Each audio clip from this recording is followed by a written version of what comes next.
Hello, welcome into the Imperial College Business School's pre-enrollment webinar for the upcoming program, Private Equity, Financing, Investing, and Value Creation. You know, the beauty of a synchronous learning session and coming here today is that you really get to be the driver of your own learning experience and really understand how this program can fit for you. Just keep us moving forward and introduce you to our keynote faculty presenter. We're really excited to have him here today, Professor Mark Kitten.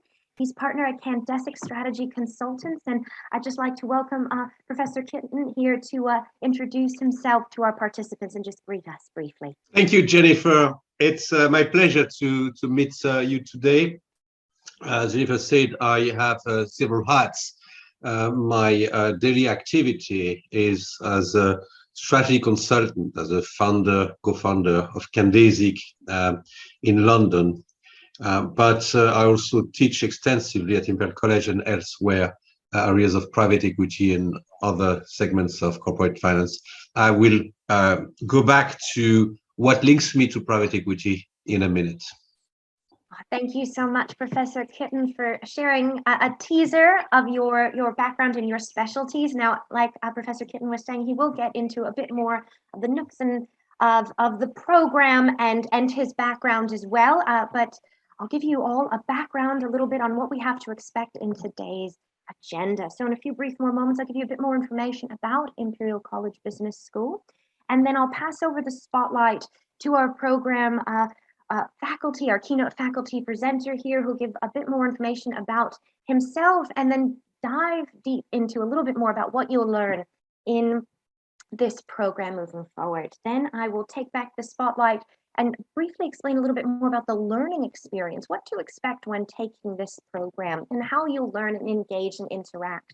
And then a little bit more about what you earn upon completion, that program certificate, and then how to apply and get started. But I'd love to extend a warm welcome from Imperial College Business School. It's lovely to have you all here and welcome. And Imperial College Business School drives global business and social transformation through this key fusion of business technology and an entrepreneurial mindset. And it's really this fusion that sets it apart. And this thought leadership through this fusion is sought by governments, policymakers, and global business leaders who often partner with Imperial College Business School on research projects. So you're getting that innovative thinking and insight added with the new technology to develop solutions to real world problems. And this is the key point here. It's about real world impact. So it's about benefiting businesses while improving society. And that's really key here as well. As with Professor Kitten, you're learning from leaders in the industry who are taking that research excellence and long-established capabilities to inform these programs and help you grow your career and your understanding. And so it's about creating and delivering remarkable learning experiences with that lasting positive impact. And as you can see here, there are world top-tier rankings here, and 14 Nobel Prize winners have graced the halls of Imperial College Business School. So you're in very good hands with leaders in the industry. And with that, I'd love to welcome back Professor Mark Kitten. He's, we're really excited to be learning this program from him. We're so excited he's here. Thank you so much, Professor Kitten, and I will hand over the spotlight to you. Thank you, Jennifer. Yeah, I have said I combine different activities, which give me a little bit more insight into the field of private equity. So as a partner at Candesic, I advise private equity funds all over the world, mostly across Europe and the UK, but it's really global.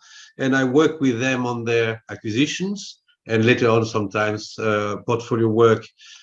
So I have personally worked on perhaps 150 to 200 transactions with private equity funds in many areas. I teach private equity at Imperial College, but also in other places in the US, in China, in Russia, in the Middle East.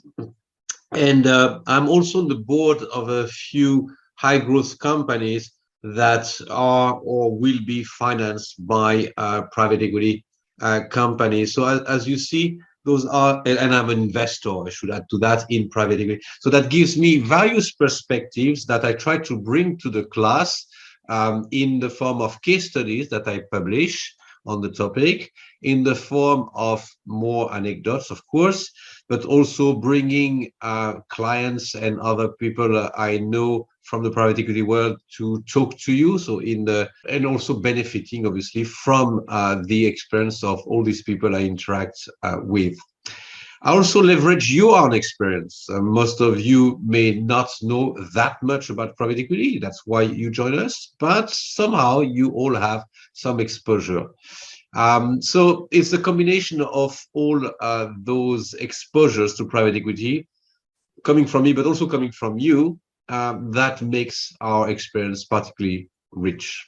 Thank you, Professor Kitten, for giving us a little bit of background. You're truly a leader in the industry, and everyone here is, all in the same space. They want to learn more about private equity and kind of its future potentials. So we'll go through a little bit more about the key takeaways here. So the key takeaways for this program, it's an 11-week private equity online program. So it's going to provide our participants here with a thorough understanding of the past, present, and future of private equity, as well as the opportunities and risks it presents for investors and insights into recent developments in emerging markets. So you're really going to get an idea of both sides of the coin here for private equity, the opportunities, the risks, how to move forward through it. You're going to look at case studies as well, and where those emerging markets are, and how to fit the idea of this future of private equity into those emerging markets, so you can be ahead of the curve. And with that, I'd love to welcome back Professor Kitten. Maybe you'd like to touch a little bit more on the key takeaways here before going into the modules. I should insist on the fact that this course is not a finance course, okay? We will do quite a lot of finance, but it's a management course which draws upon many disciplines, including strategy, including, to an extent, operations. It really develops your management skills. Now, of course, the financial part is the one that is sometimes the most visible one, also because it can be difficult for people who have no experience, prior experience to corporate finance. It helps to have prior exposure to corporate finance, but through a number of case studies and teamwork, you have the possibility, it's optional, but you have the possibility to develop your capabilities in that field, in particular with company valuation. Now, let's be very clear. This is not a company valuation course. Otherwise, it would be called company valuation. It's private equity, and we use the tools of company valuation to the extent you choose. So you can just observe and see what it is about, or you can decide to practice yourself, and you will find that you will need to put more hours if you have no prior exposure. It's a course where we look at private equity from all possible angles. So we look, of course, at the process, but we look at the technical aspects, including the financial one. We also look at it from the geographical perspective. It's a Western story initially, but it is spreading to the rest of the world. So we will discuss, as Jennifer said, how private equity can be different in emerging markets, which is something that will be, of course, very interesting to many of you. We will look also ultimately at the roles and the careers in private equity. Most of you are not going to become private equity fund managers. I mean, it's possible, but it's not very likely that you even want that. But most of you, if not all of you, are going to be, or maybe are already exposed to the reality of the private equity world. Private equity represents a fast-growing part of the economy. I mean, the formal, organized part of private equity. There has always been a huge private equity universe that was not organized and that nobody would call that way, with all the private firms looking for private financing through non-conventional channels. But what we're talking about here is the trillions and trillions of dollars that are channeled through professional providers of finance, both equity and debt. So that's a world that is totally transforming the reality of the markets, both in developed and in developing areas. So that's what we want to understand from all perspective. And you will come out of this course not exactly as an expert in valuing a private company, for example, and certainly not as an expert in assessing the legal dimensions of it, but as a manager who understands where the issues are, what is important to understand, and who you need to hire or monitor in the case you get involved in a private equity situation. And you will be, if you are not already, because you will be the manager of a business that will be carved out, or your family business will need growth capital, or you will go through a restructuring, or you will be acquiring other businesses repeatedly. So there are lots and lots of situations where I'm absolutely sure you will be exposed to private equity. We have organized your work in 11 modules. The first one is an orientation without me, so you will be shown what to do, how to use the platform, etc. We'll get also a chance to start interacting with your classmates. And here, I really urge you. I mean, it's fantastic to deal with people coming from all over the world like you are. And each of those classes is like my executive MBA classes, where online global MBA, where I teach people on all continents of the world. It's not always easy in terms of time zone, but we all make a little bit of an effort. I had to teach in the middle of the night when I was in California not long ago, but that makes things exciting. And I also invite you to work in teams as much as possible. Okay, this is not compulsory. You are often busy executives. You organize your time the way you want. Most of what you do is asynchronous online, but you are invited to work with other people, perhaps preferably in your own time zone, but not necessarily. Students in prior courses have always testified how much more they learned from working with someone else. Okay, so we'll facilitate that. The tutor will make sure that if you want to work with others, you get to communicate with them. We'll create a LinkedIn group to help you communicate with each other beyond the communication on the learning platform that you have. So you have two different channels. The advantage of the LinkedIn one is that you can get more information about your peers. And also, we automatically send you into the bigger LinkedIn group of all the people who have attended this course before. So over time, it represents a pool of hundreds of people with whom you share something direct. So that's the best alumni group that you can have, the people who have followed exactly that course, even though it might have been in different periods. So I see the alumni of my private equity classes. They discuss a lot. They do business together. Some of them are even launching initiatives together, but they try to leverage what we have done in class to the maximum. And this is beautiful to see what is happening beyond the class. So after the first module, our very first one together, module 2, we will segment. It's important to understand the segmentation of the world of private equity. We will understand it from the perspective of value creation. We will see how it fits into the global corporate finance world. Once we have done that, we look at the industry itself. And the first thing to do is to have a quick look at the history to identify some interesting patterns, some interesting changes, what have been the marking moments in the history, in the modern history of private equity, which goes back only 50 years. Okay, it's very, very recent. So we will discuss the various stages of private equity investing. And in module 4, we will dig into the reality of the value creation, looking at both opportunities and risks for the investor. So, of course, we'll look at the performance and we'll try to understand what it means, okay? And obviously, often people talk about average performance, but we need to understand it more specifically for various situations and over time. We will discuss what makes it an attractive asset class to all sorts of investors. We'll also discuss not just the performance, but the sustainability of the performance, which is extremely important in private equity, at least historically. And we will introduce, of course, another key element of investment, which is the diversification impact. Then we'll move to looking at the process. So from the very early stage of, actually creating a fund, deciding that you want to invest in private equity, identifying the type of companies you want to invest in, then the companies themselves.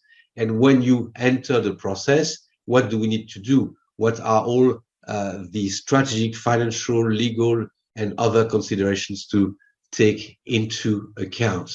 The due diligence process, which is that investigation that every investor is expected to conduct to assess that what they are buying is really what they think it is, or even better.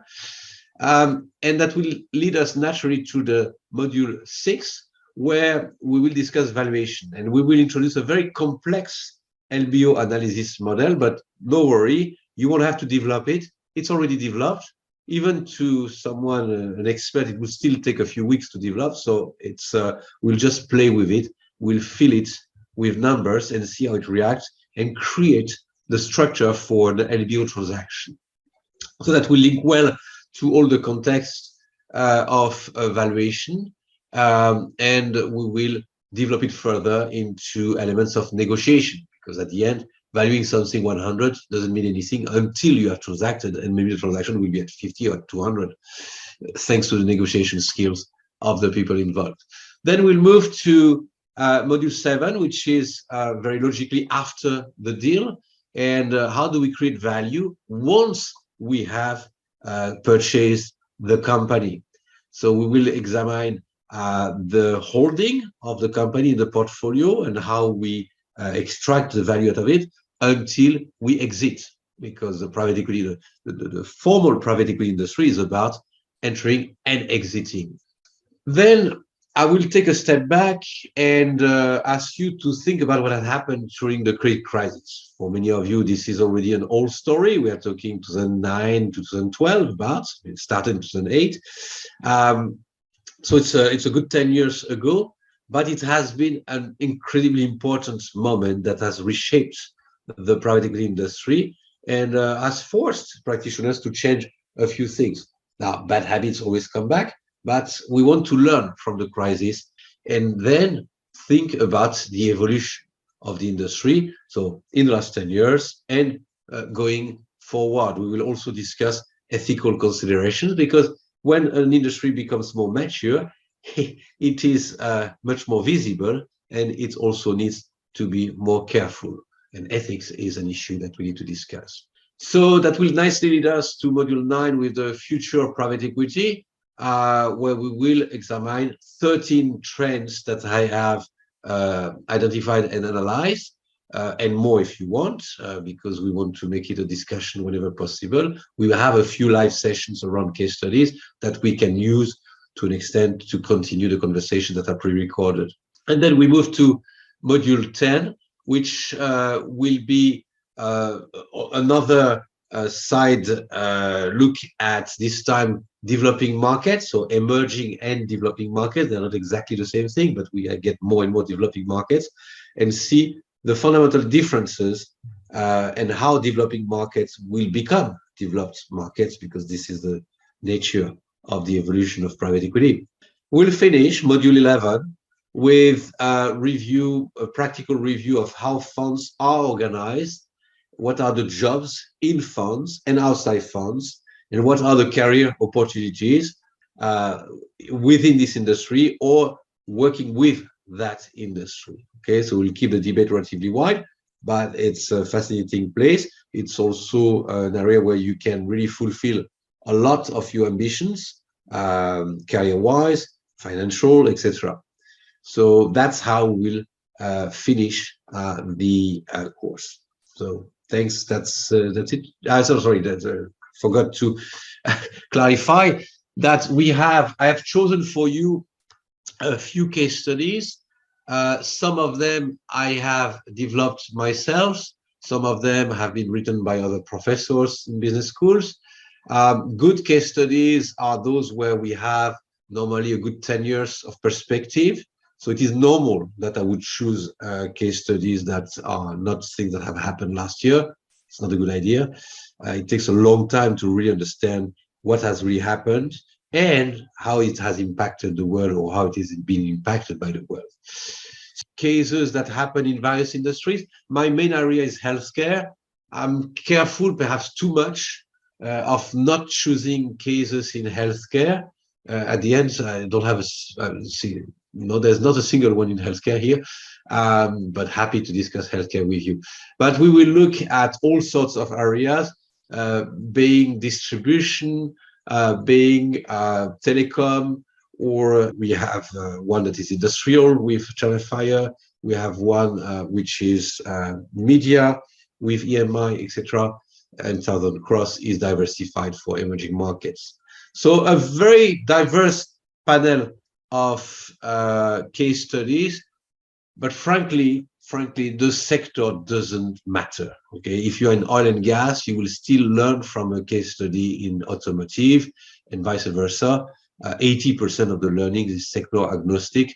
What we want is a diversity of situations, and that's what we provide with all the cases. And I hope you will like them as much as the previous students have in the past.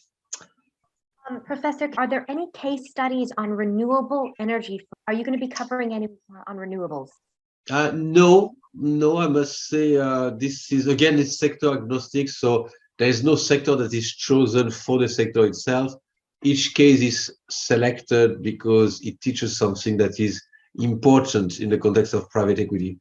Renewable energy is something very new for private equity. It's actually much more venture capital area, and it's something where the oil and gas industry are developing initiatives internally.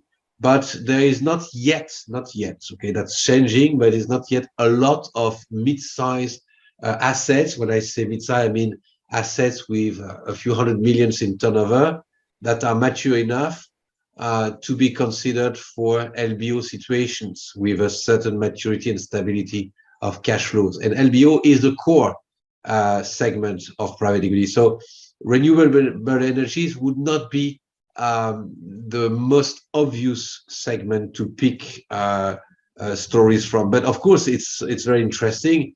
And I would like to work more into that. It's just that I don't see a lot happening yet. I'm confident in 10 years' time, there will be a significant private equity activity there.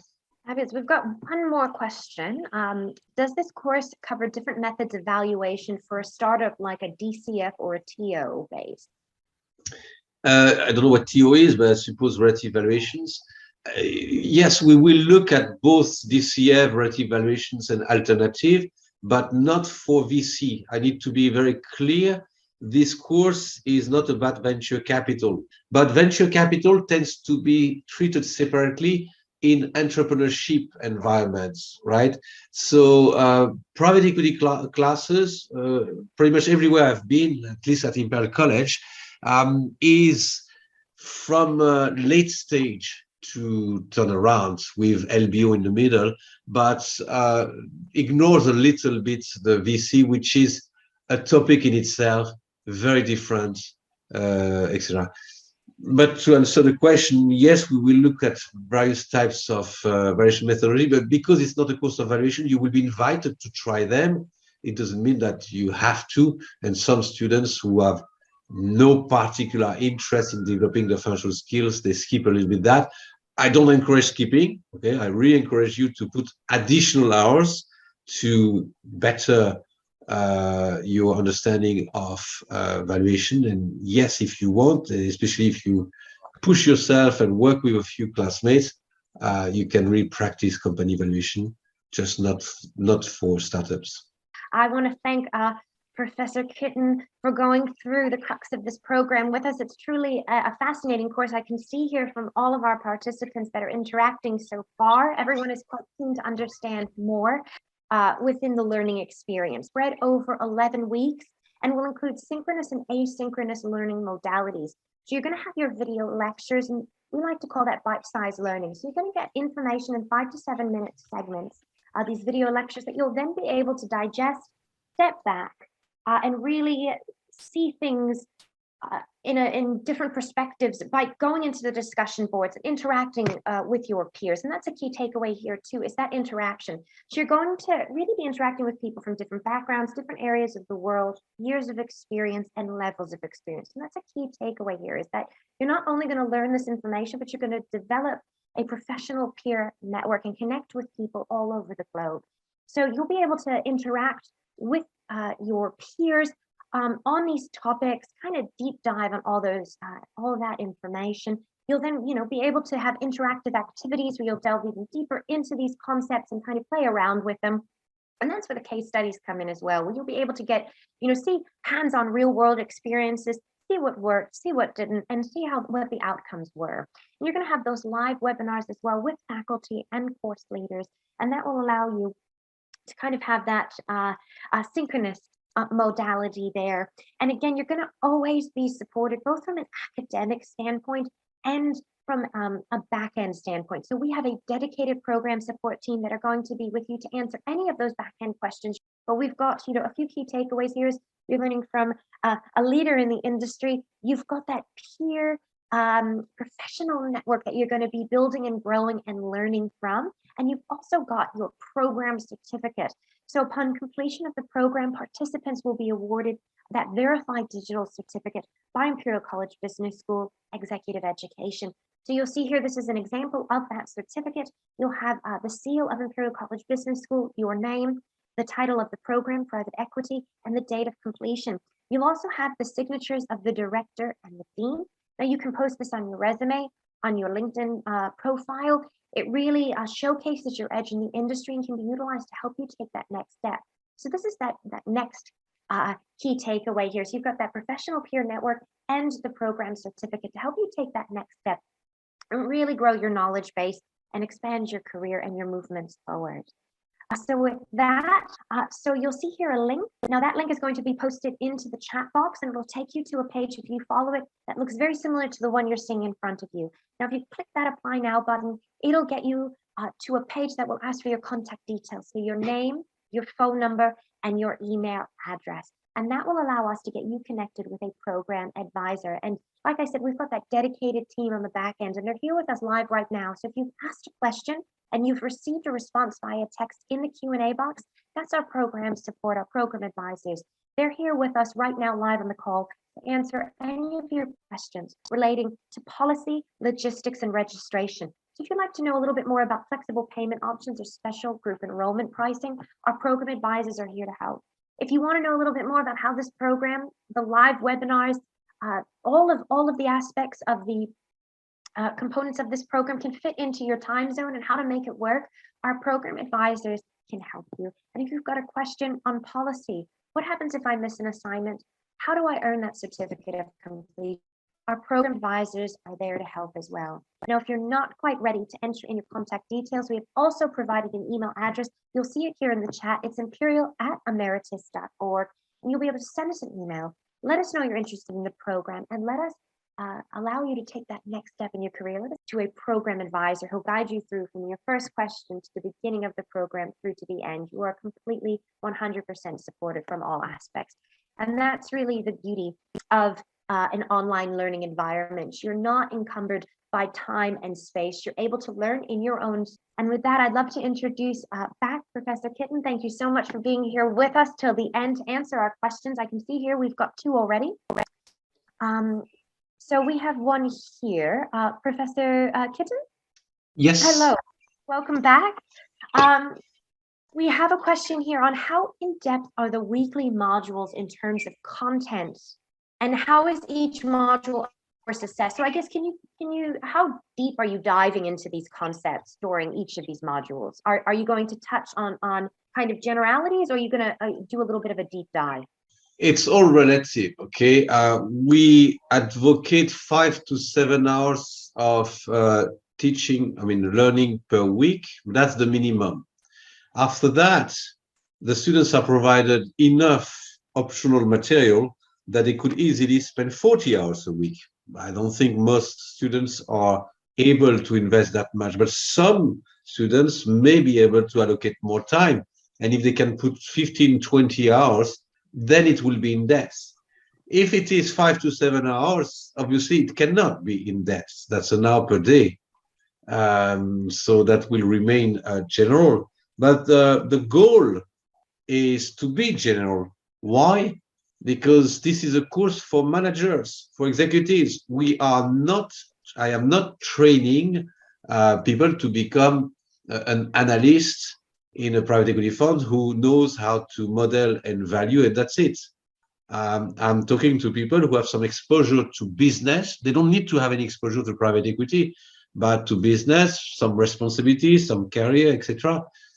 We've had a couple of participants that were just graduating from university, but they had a very particular need. They didn't have perhaps a private equity course in their university, and they were going to join or to apply to a few private equity funds, and they wanted to have a general understanding to maximize their chances rather than develop an expertise. Okay, so no, I'm not going to make you experts, but I'm going to make you very knowledgeable about all dimensions of private equity. There's a difference, and you have the option individually to allocate as much time as you want to develop that more in depth and become really an expert if you want. Fabulous. So maybe you can give an idea of if there are any prerequisites for this program. There's no prerequisite, but any form of experience of business, whether it is having had several years of experience, possibly with some major responsibilities, will help. Having studied business would help as an alternative. If you have just graduated from something that is not business related and have zero experience of business, it's going to be difficult because you don't have any of the vocabulary that all your classmates will have. So you will have to work twice harder to catch up with them. But I don't think that the applicants in general do have some form of experience here and there, so it's not a problem. So otherwise, there are no prerequisite. They are nice to have. Having been exposed to corporate finance is always very good because that's what is the most time consuming to learn it from scratch. Okay, so if you want to understand company valuation, I've never done it. It won't be done in the 5 hours you will invest every week. It has to be on top of it.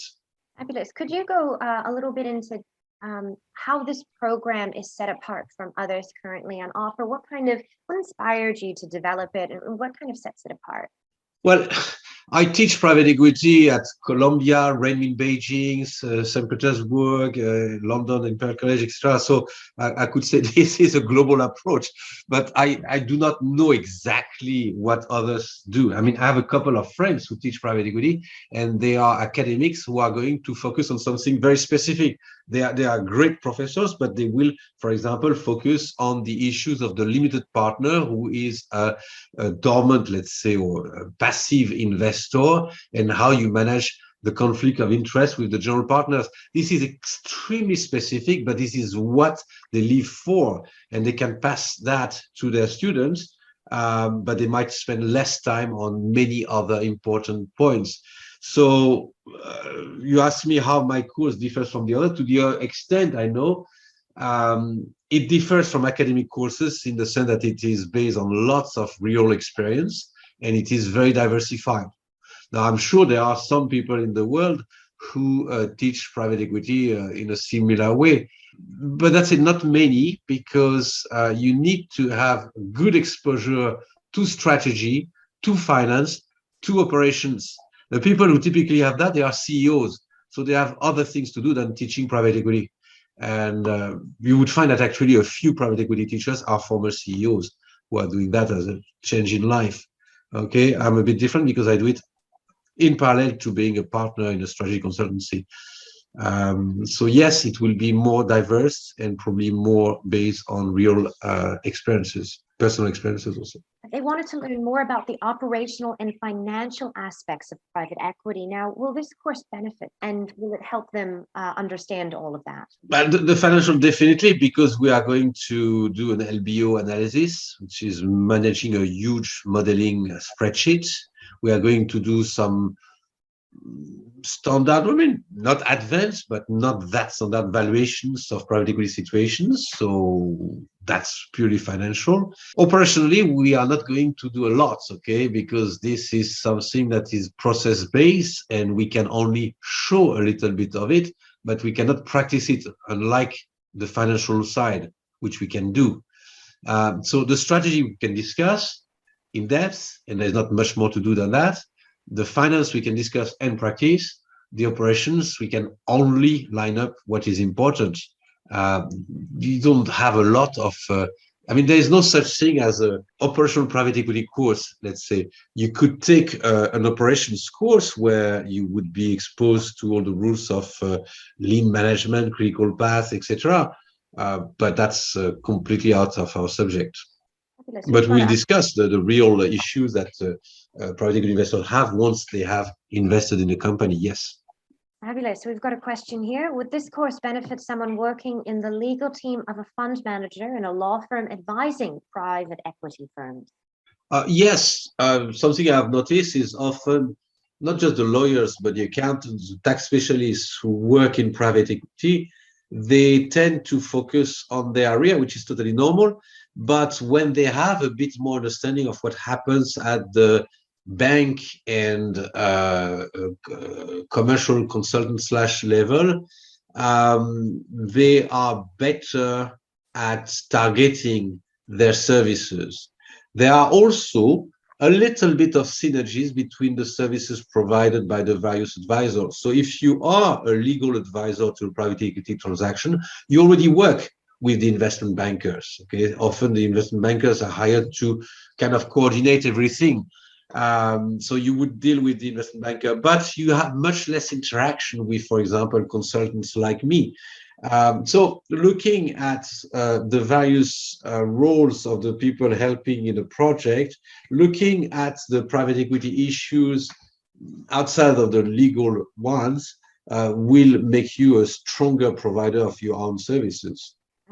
Could you maybe, regarding the case studies, because these are the hands-on experiences that people are going to be learning from, what inspired you to choose those specific businesses? Was it just that it was a plethora of different industries, or was there specific reasons for each case study?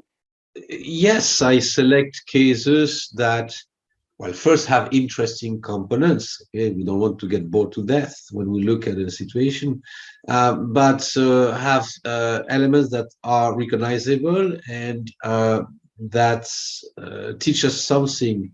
So, I mean, I don't want to spoil it here, but in one case study, for example, we will look at an unexpected turn of events. In another one, we will look at the impact of disruptive innovation that can kill a deal. In another one, we will look at a value driver that has nothing to do with the valuation itself, but more with the geographical differences between situations, etc. So there are small things that are a bit unique to certain of those case studies that show us something that could happen. Now, of course, each of them is special, is a bit different, but the case studies are the result of years of testing lots of them and keeping the ones that work. Oh, yeah. So we've got a question on the case studies. What will be the key learning components and takeaways from them? Now, I know you touched on it a little bit if you wanted to. Sorry, the key learning of what? Learning components and the takeaways from the case studies. As I just said, it's from putting your feet in the shoes of the people who are making decisions. So you are forced to think as if you were the manager who is involved in that transaction, just so that the brain is more likely to remember, to create connections, when you can visualize the situation, as opposed to a very theoretical description on paper. Yeah, that would be the synthesis of all the case studies of the world. So we want to see a particular situation. We have to be careful not to generalize that situation to everything, of course not.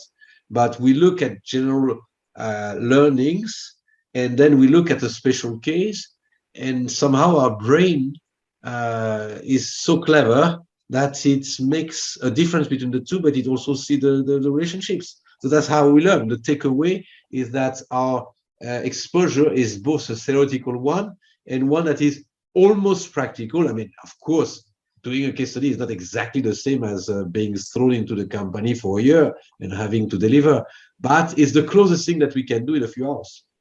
So it's very practical learning.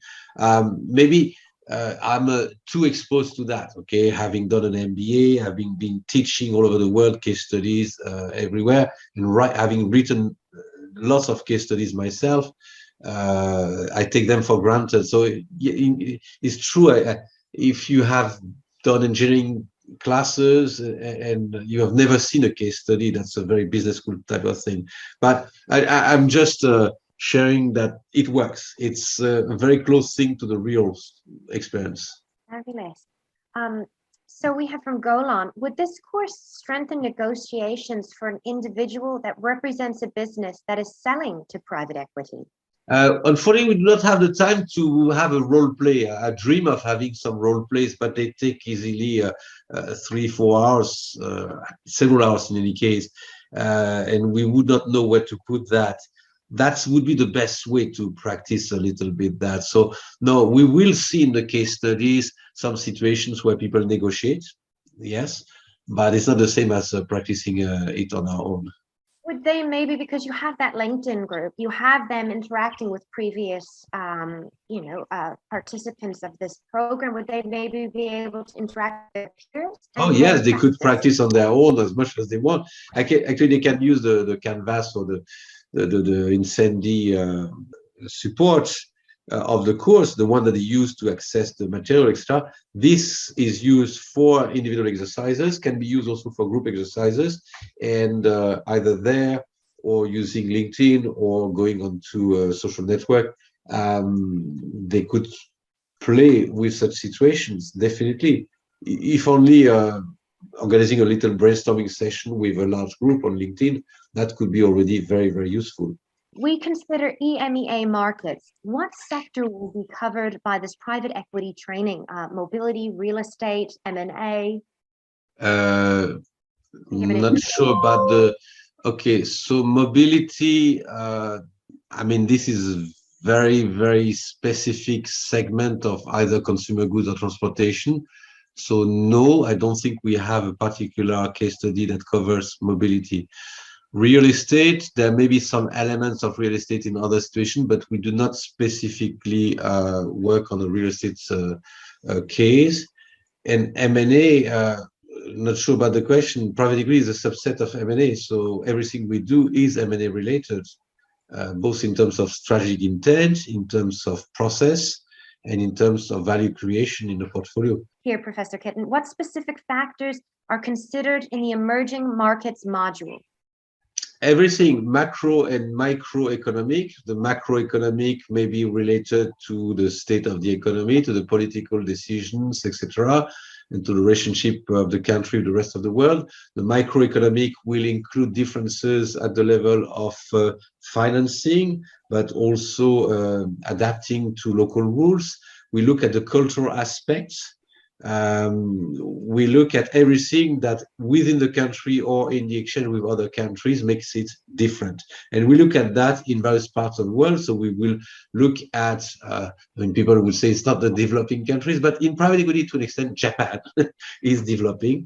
But we look at China, we look at India, we look at Brazil, we look at a few different places within the time we have, of course. So I hope this answered the question. So we've got another question here. Similarly, with the future of private equity, do we look at the sectors that private equity are targeting more prominently and the reasons for this? Healthcare. Yes, we look at, for each segment of private equity, we look at what makes an investment attractive or not.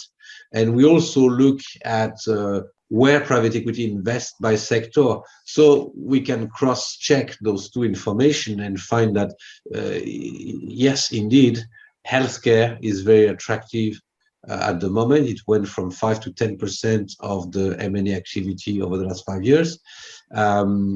Technology is very wide-ranging world, but the digitalization, for example, of all services is something that is obviously there. But, 20 years ago, we would have said that private equity invests in internet. No, private equity invests in companies and force them to develop a website. Okay, so we have something similar to that nowadays. So yes, we look at that. No, a general recommendation. If you decide to join this program, I have two recommendations. The first one is in our live sessions with me or with the tutor to have your cameras on. Okay, this is extremely important to make it a true class.